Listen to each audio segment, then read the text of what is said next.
وقتی که رسول اکرم از دنیا گذشتند، ابوبکر میگوید من برای طهارت کردن به خانه رفتم. این زمان بود که میگوید دروازه من تفتح شد. یک شخص نزد دروازه فریاد میزند ابوبکر. وقتی میبرایم چی هست، چی گپ است، نگاه میکنم چهره این انسان البته چهره گویم که ترسوره است و آوازش کنده کنده میبراید، سخنرانی کردن میتواند. گفتم بگو چی خواست داری، چی درخواست داری؟ گفت ابوبکر حبیب خدا از دنیا گذشت. ابوبکر میگوید وقتی که این سخن شنیدم دیگر این اون جسارتی که ابوبکر صدیق داشت، میگوید دیگر پام از زمین کنده نمیتوانستم. به معلم ماندم، به نصیحت کننده ماندم، از جای خود خیستم. میگوید چگونه؟ میگوید به خانه حبیب خدا رفتم، به خدا قسم میگوید فکر میکردم که زمین اطراف من دور میگردد و همچنان بود. میگوید که گویا که آسمان را نمیبینم. آمدم به خانه معلم. یک زمان جدایی که از او شدم جان به حق تسلیم کردم. نگاه کردم یک چادر بالای حضرت افتاد. عایشه صدیقه در یک کنار نشسته. دیگر طاقت نکردم، چادر را بیرون کردم و خودم را حواله بر روی رسول اکرم کردم و بوی کردم. گفتم ای حبیب خدا، در حیاتم خوشبوی بودی، در وفاتم خوشبوی هستی. و او را میگوید آخرام بوسه از پیشانی حضرت کردم و چادر را در بالای ایشان کشیدم. زمان وقت میگوید به خانه معلم حبیب خدا در آمده، مسلمان ها اطراف خانه پیغمبر را فرا گرفتند، همگی در زمین افتیدگی بیهوش بودند. کدامیش داد میزند، کدامیش بیهوش است. حضرت عمر میگوید ابوبکر در بیرون کوچه دیدم با این قدر غیرت شمشیر را کشیده است. میگوید کسی گوید محمد مرده است، قسم به خدا با این شمشیر سرش جدا میکنم، محمد نمرده است. این حالت میگوید مشاهده کردم و دیدم که مسلمان ها رو هفتاده نشوند، بیرون خانه شدم. تمام مسلمان ها را جمع کردم.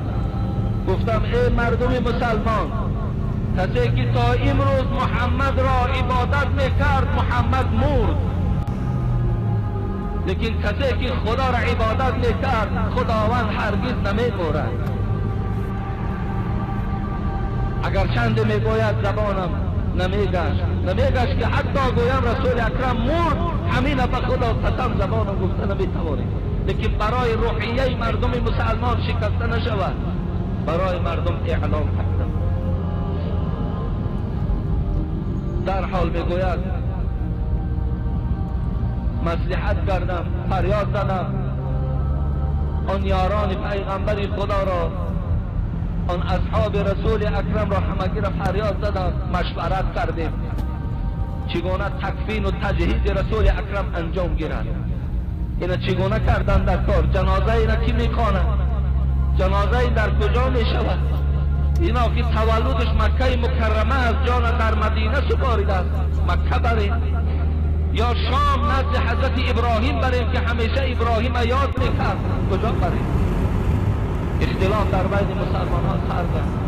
کسی نمیداند که با رسول اکرم چگونه معامله کنند. همه یکدیگر را گم کردند.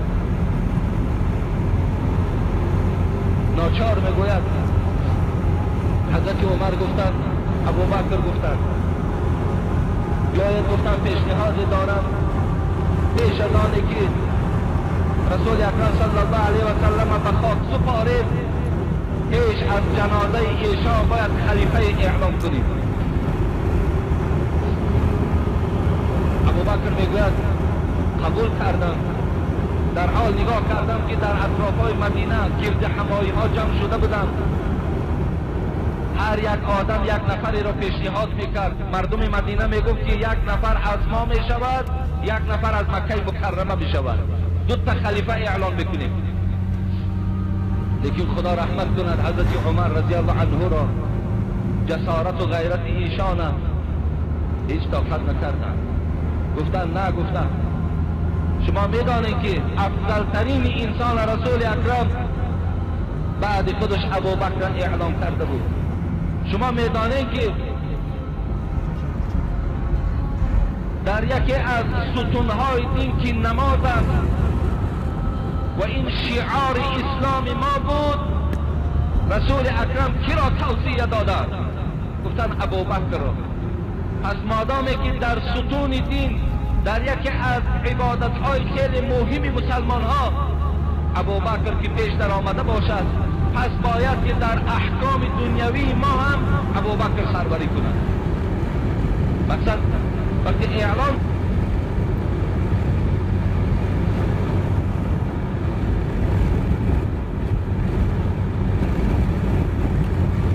یک زن نزد رسول اکرم صلی الله علیه و سلم آمد. یک زن و حبیب خدا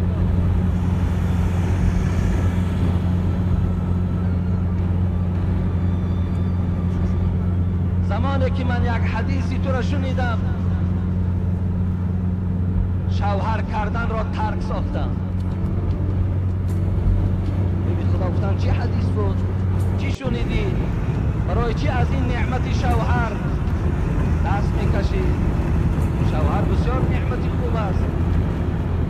پروردگار زن شوهردار و مرد زندار را دوست می‌دارد. و حبیب خدا گفتم بدترین جوان پیسر و بدترین جوان دختر آن جوان پیسر و جوان دختری هست که شوهر نمی‌کنند، زن نمی‌گیرند. چرا تو دست می‌کشی؟ حضرت گفتن آخر شما گفتین اذا نظرت علیها سرتک. ای حبیب خدا، شما گفتین بهترین زن همان زن به حساب می رود که وقتی اگر شوهر در جمال او نگاه کند، از تبسم زن، از معامله زیبای زن، از چشمهای پر از مهری به شوهر داشتگی، وقتی شوهر که خوشحال می شود، این زن بهترین زن است.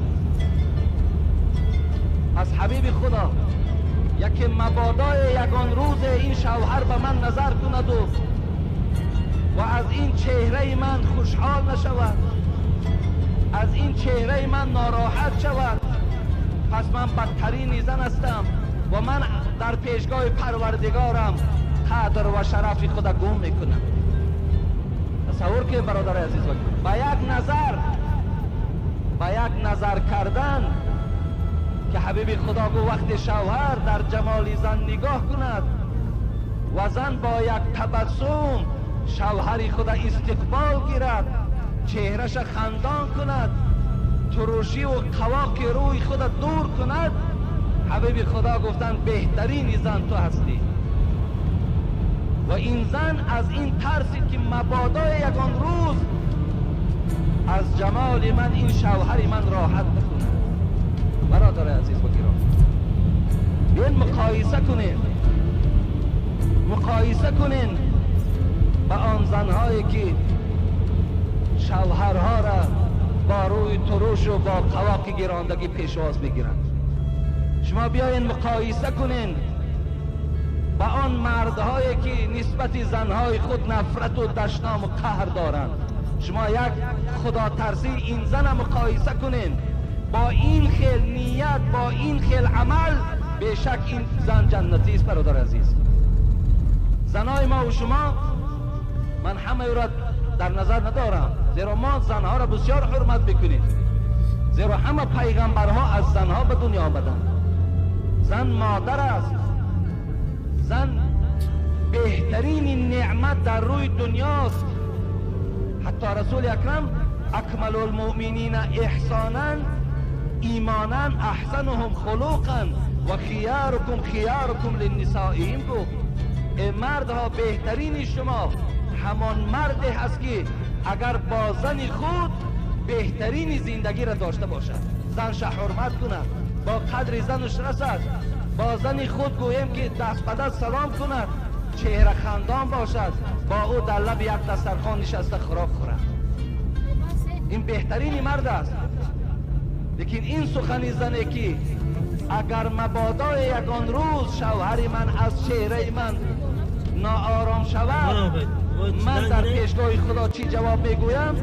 امروز از روی شکایت هایی که به من می آید من همین مقایسه کردنی هستم که امروز زنهای ما میدانم که از حساب نادانی است، از حساب آن است که سخن خدا و رسول به گوش اینا نرسیده است و الا اونها البته هیچ وقت به احترامی نسبت شوهرها نمیکنند.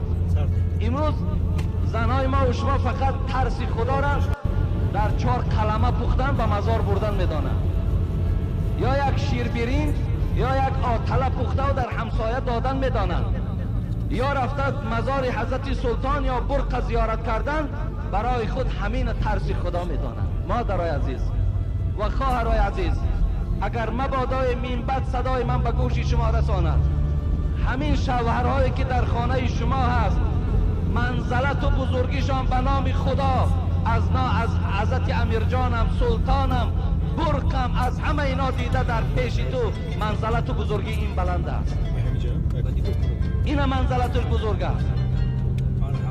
تو آن کلمه هایی که زیبایی که میپذی و من میدانم به نیت خوب میپذی، تو به اخلاص میپذی، لیکن همونا را در پیش همین بزرگوار که شوهری تو گذار همین خورد در حق دعا کند، انشاءالله تو بیشک جنتی.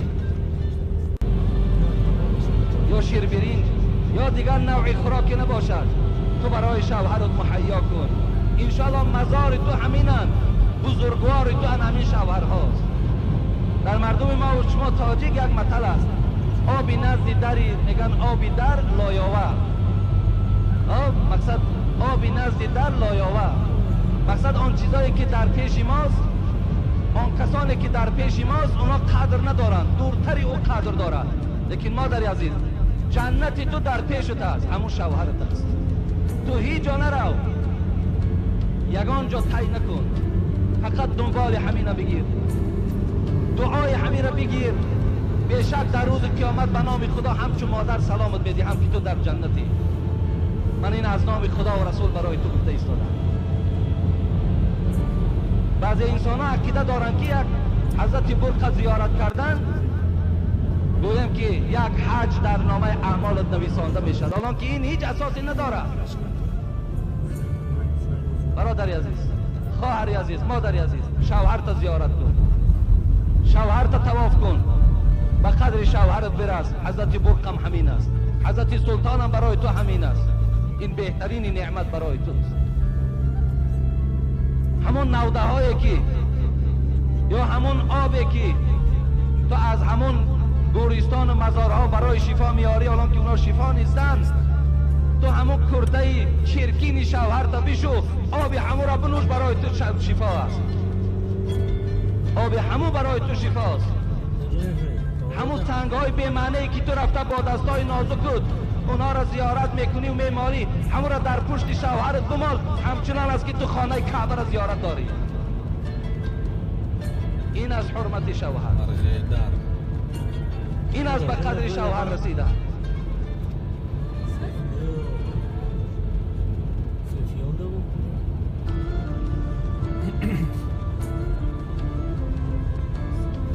زن نزد حبیب خدا آمد، از ترس گفت پروردگار من شاید روز اگر روی ترش کنم شوهر من ناراحت شود، من در پیشگاه خدا چی جواب بگم؟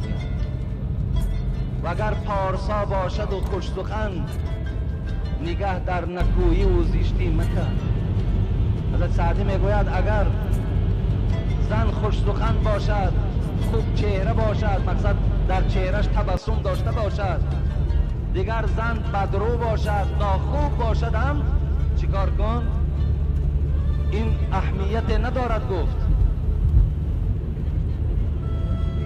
همه اونها را زنی خوشمنش خوان، نه روی خوب که آمیزگاری بپوشد عیوب. همه آن چهره بدروی تو، همون قامت ناخوبی تو را همش میپوشاند سخنی خوشی تو، چهره استقبال میگرفتگی تو، همه اینا را نابود میکن.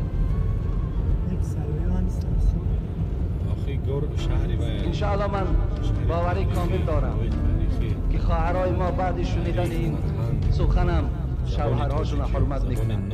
و چیزی به جنایت دعوت نکردم خواهری عزیز، یکی مبادا از من ملال بشود. من به جنایت دعوتتان نکردم.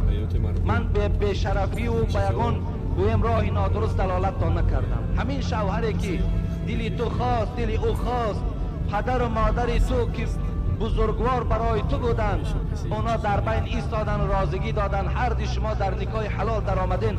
همین شخص من برای تو میگم حرمت کن که حرمت این تو را جنت میبرد، احترام این تو را جنت میبرد.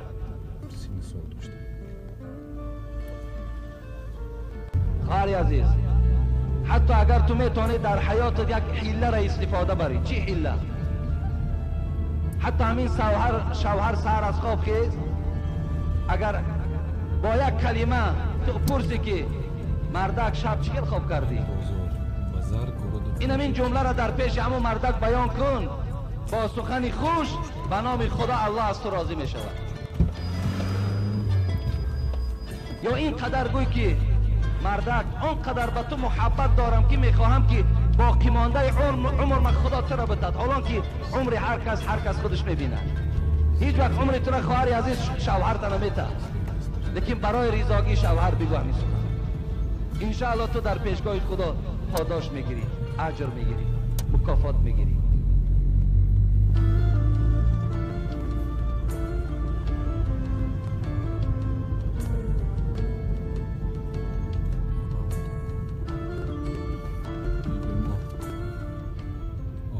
Скоро уберут. Все будет на таджикском языке.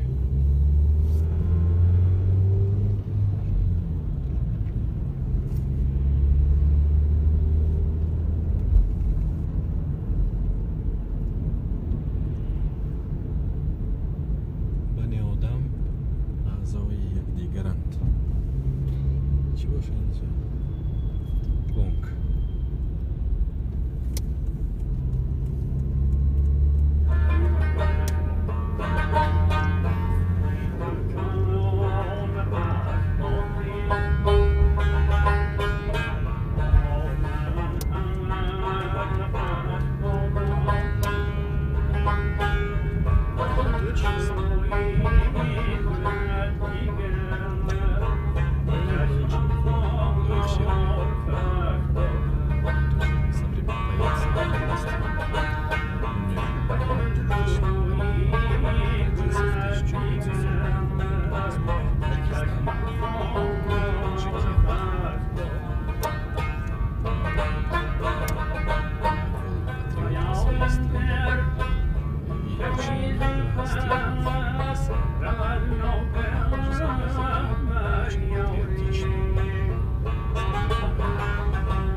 Таджикско-персидской классической литературы. Известен своими стихами. Также был певцом.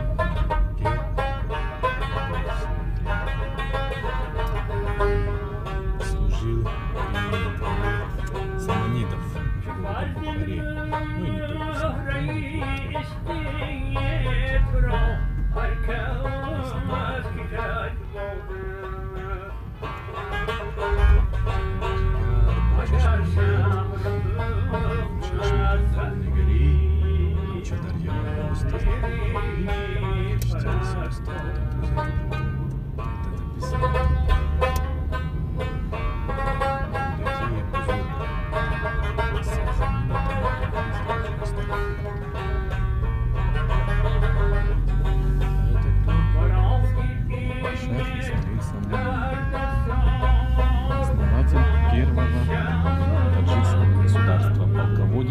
И воин. Создал большую империю. Это самоанское государство со столицей город Бухара. Город находился в составе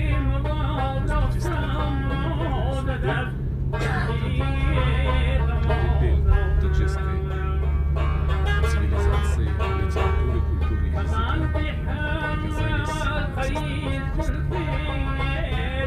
Почему, когда и как может быть там интернет-информации?